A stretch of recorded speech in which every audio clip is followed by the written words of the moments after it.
youngest grandmaster in history and fearsome competitor. Yeah, every time you say it, Ivanka, I think of that Stevie Nicks song, Edge of 17. And okay, we're off. It's the English opening, the symmetrical English. This was what was played in the opening of their classical game earlier today. So a repeat so far until this last move. Gukesh striking out in the center E5. I played this move when I was a kid.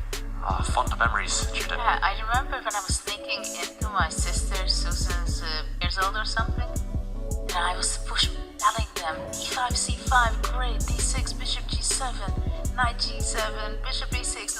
No, there is a weakness on D5, don't top. And I was insisting. And did you play it throughout your career? Did you stick with that? I played a lot. The C5, E5 system. I'm not saying it's the best way, but I played it. And what about this? Now you have A5 and now you have H4 and quick as a flash, Gukesh just says H6. I'm going to meet H5 with G5. And surprisingly enough, no games in the database. New territory. Yeah. I think it's a good sign for Mamedyarov, this position. I think he couldn't think of something nicer than this. Yeah, it could transpose back to maybe more kind of mainline theory here. It's common nowadays to throw forward H4. Did they do that back in your day when you were playing? No, they were positional, D3, castle, knight D1, knight C2, knight D3, knight D5, and they claim that just because they have the D5 weak square controlled, they are better.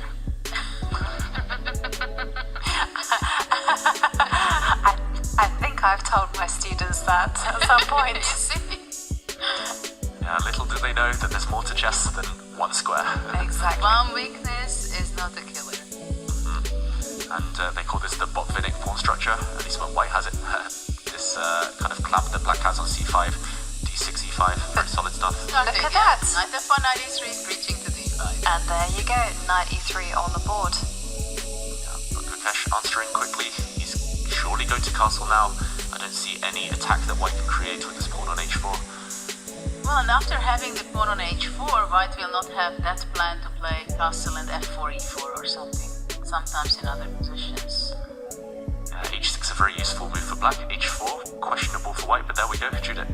Commentator's curse. This is what I thought. F4 is not an option after H4, but I was wrong.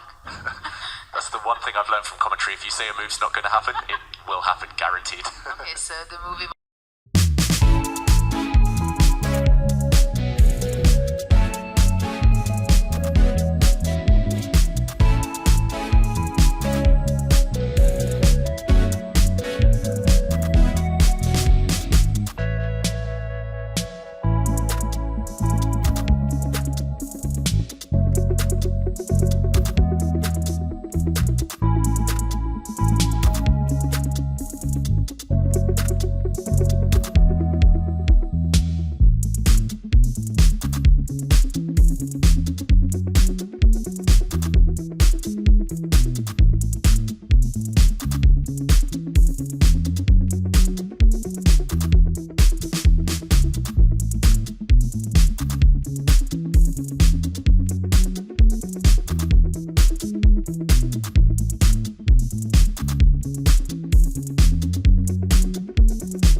King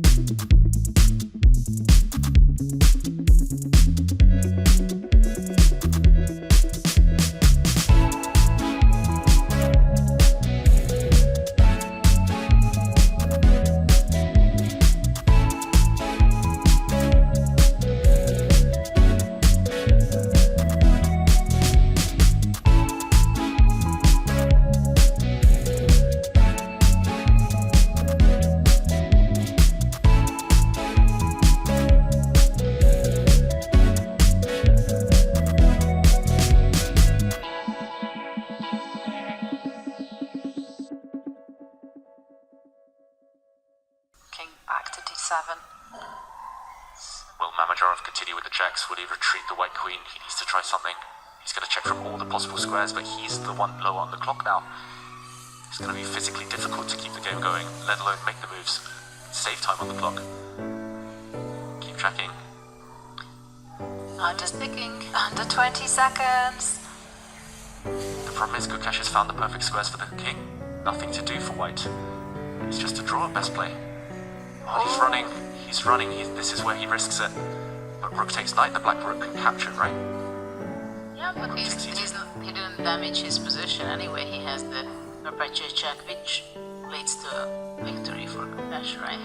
And he can still go knight takes knight, because there's no way white can introduce a new piece into the attack, but he's actually going to rook.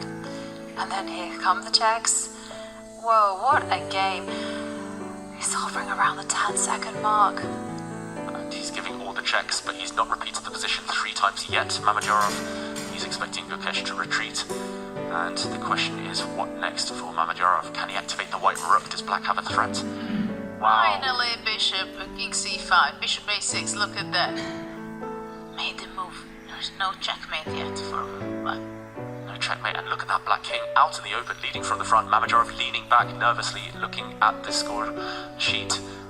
He realizes he gets a 1-second increment now. Continues the checks. The white rook cannot enter the action, that's the issue. Well, black has to watch out for his rook not to step on the b-file. Yeah, he's finding safe squares so far. 5 seconds for Mamedyarov. But nothing to do, it's just a draw. He's checked from nearly all the possible squares now, and Gukesh finding safety. Rook d1, what a move. Oh! Wow, queens are off the board, the game goes on. Still some And chances. now it's a perpetual. And that's it. There we Way go. out. And the players agree to a draw, meaning Gukesh takes the points.